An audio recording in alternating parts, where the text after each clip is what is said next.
Thanks, girls.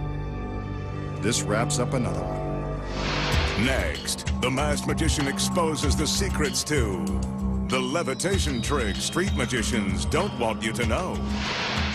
Plus, making a military utility vehicle appear in an empty parking lot. Here's an illusion certain street magicians have used on TV to gain national attention. The magician is now ready to show off his freaky skills and blow your mind. Watch carefully as he prepares to summon every ounce of his magical abilities. Concentrate with him.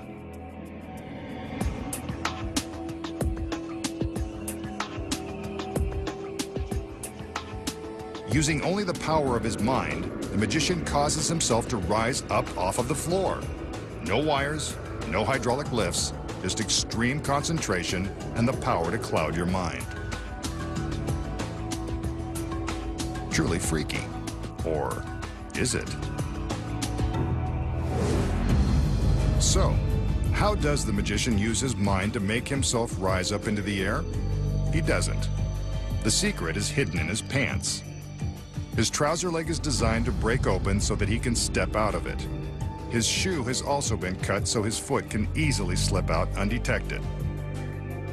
From the back, it appears that the magician is rising up off the floor. But from this angle, we can see that he's merely stepping out of his rigged shoe and pant leg and up onto the first step. The shoe is attached inside the trousers, and his body blocks the view of his leg as he walks up onto the step. The illusion is convincing.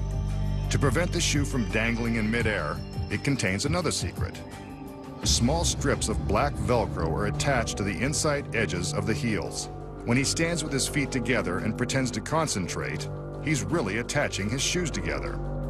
When he removes his right leg from his pants, the right shoe will realistically rise in unison with the left.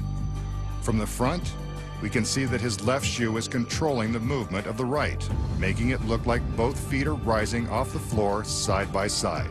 Nothing freaky or mind-blowing here when you know the secret. The magician will now show us a trick that has a high level of shock value and requires a very brave assistant. Brave and beautiful, just how he likes them. He begins by taking a sewing needle from Grandma's pincushion. This one looks like it'll do the trick. He drops the needle into a wine glass and holds it out for us to examine. There it is.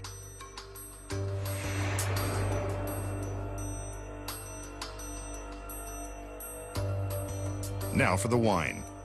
Again, he makes sure we can see the needle in the glass. Then he tops it off with a little vino.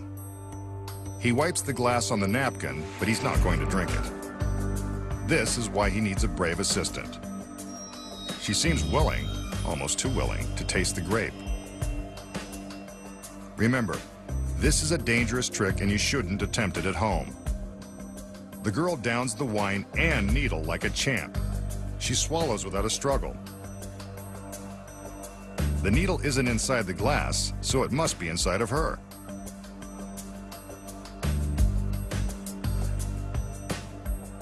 Next, the magician takes a spool of thread and unravels the length of it.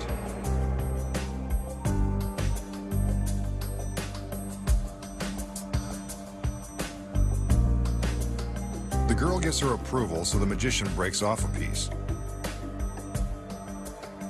It's hard to see, but there it is. An ordinary length of thread.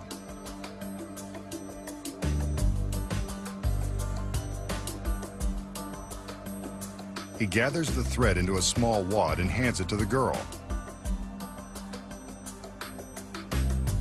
She balls it up with her fingertips and places the wad into her mouth, teasing it with her tongue. Instead of being horrified, it looks like she's really enjoying this.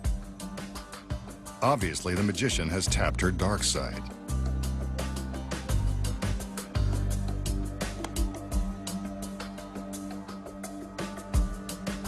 Now he gets her to open up her vest and expose some flesh. So much for family television. Embedded in her stomach is the needle. A few careful tugs and we can see her pull it out with her fingertips along with the length of thread. Aside from the fact that this defies all laws of medical science, it still looks pretty cool.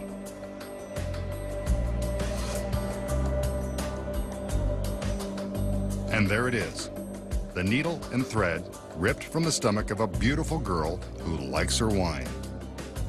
This is one trick that can drive anyone to drink. Okay, a needle, thread, and a deadly dose of wine. So how does the assistant survive the cocktail and live to pull the needle and thread out of her stomach? Given the fact that this could never happen, there has to be a secret to this gruesome illusion. Let's start with the needle.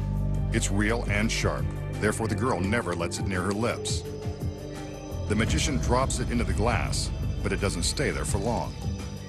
He adds some wine, then wipes it against the napkin before handing it to the brave girl. She drinks it willingly, knowing that she's not in any real danger. Why? When the magician wipes the glass on the napkin, he's not doing it to wipe off the spilled wine. Affixed to the back of the bottle is a powerful magnet.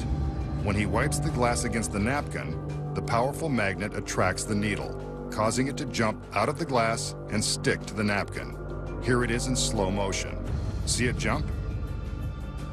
Let's take another look without the napkin or the wine. The needle heads straight for the magnet. Since it's no longer in the glass, it's safe to hand the drink to the girl. But notice how the magician is carefully inspecting the glass just to be sure he's not endangering her. She drinks the wine, knowing that the needle is not inside the glass. And when it comes to the thread, she merely conceals it beneath her tongue.